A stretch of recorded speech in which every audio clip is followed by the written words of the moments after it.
All right, let's talk about one of the most important skills for anyone building with AI right now, A/B testing your prompts. We're going to move past just using our gut feeling and really dive into the data-driven method that separates the pros from the amateurs. So let me start with a question, and I bet a lot of you have been here before. You spend hours, maybe even days tweaking a prompt. It looks perfect, it feels way smarter, but then you push it live and performance just tanks. How do you actually know that your brilliant new prompt isn't secretly a step in the wrong direction? Well, here's the tough part. Relying on your intuition, on that feeling, is honestly a recipe for disaster. Every single time you deploy a prompt just because it feels right, you're taking a huge gamble. And that gamble leads to failed rollouts, wasted time, and just burning through your API budget. We need a better way. And that better way is A/B testing. Just think of it like a science experiment, but for your prompts. You take your original prompt, we'll call that A, and you pit it against your new version, B. You run them both against the exact same data, and then you measure the results with cold, hard numbers. That's how you find the real winner. No more guesswork. And listen, this isn't just some nice little thing to do. The data is pretty clear on this. Systematic A/B testing can prevent 60 to 80% of all prompt deployment failures. Just think about that for a second. You could get rid of most of your deployment headaches just by switching from gut feelings to actual data. So, how do we actually do it?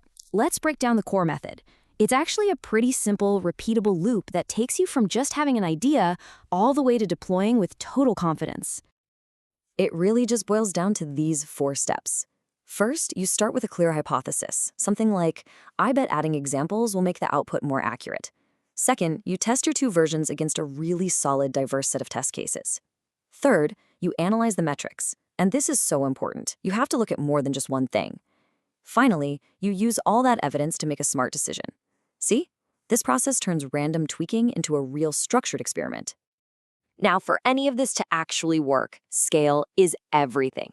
If you want a result you can actually trust, you need a big enough sample size. We're talking a bare minimum of 100 to 500 test cases for each version of your prompt. If you use anything less, your results could just be random noise, and you might end up picking the wrong prompt. Okay, theory is great, but let's look at a real-world case study that shows exactly why this is so important. This is a classic story of a prompt that looks like a huge improvement, but was actually a disaster waiting to happen. The experiment was pretty simple. You have prompt A, which is just a direct, straightforward request for a subject line. Then you have prompt B, which is the same request, but it includes a few examples. This is a common technique called few-shot prompting, and almost everyone assumes it's going to make things better. And hey, at first glance, the results for prompt B looked amazing. Clarity score was up, predicted open rate was way better. Seems like an easy win, right? But then you look at the other metrics. The average length ballooned to 58 characters, which totally blew past the 50-character limit. And because of that one failure, the overall requirements met score just plummeted from 85% all the way down to 60%. And this chart really tells the whole story. The overall success rate is what matters. Prompt A, this simple one, worked 85% of the time. Prompt B, the supposedly smarter one, failed 40% of the time because it broke one single critical rule. If they hadn't been measuring multiple things, this failure would have gone straight into production. So the big takeaway here is pretty simple. What looked like an obvious win was actually a step backward. A/B testing wasn't just about finding a better prompt. It was a safety net. It caught a huge problem before any real users had to deal with it. And this whole story brings us to a really key idea. A winning prompt is almost never better on every single metric. The real skill is looking at the trade-offs and making a smart decision that actually matches what you're trying to achieve. Check out this example for a code explainer. Version B, using a chain of thought method, did produce slightly higher quality output. Okay, fine, but look at the cost. It was 3 times more expensive. And on top of that, users actually preferred the shorter, more direct explanation from version A. So you have to ask yourself, is that tiny bump in quality really worth tripling your costs and making your users less happy? Of course not.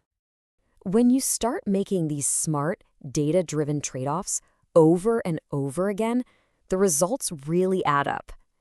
Companies that get serious about systematic A/B testing see an average performance boost of 25 to 45%.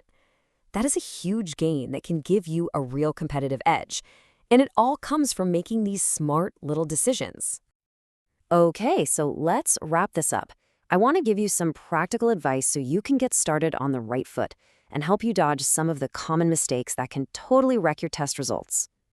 These are kind of like the four horsemen of bad A/B tests. Using a tiny sample size, your results will be random and useless.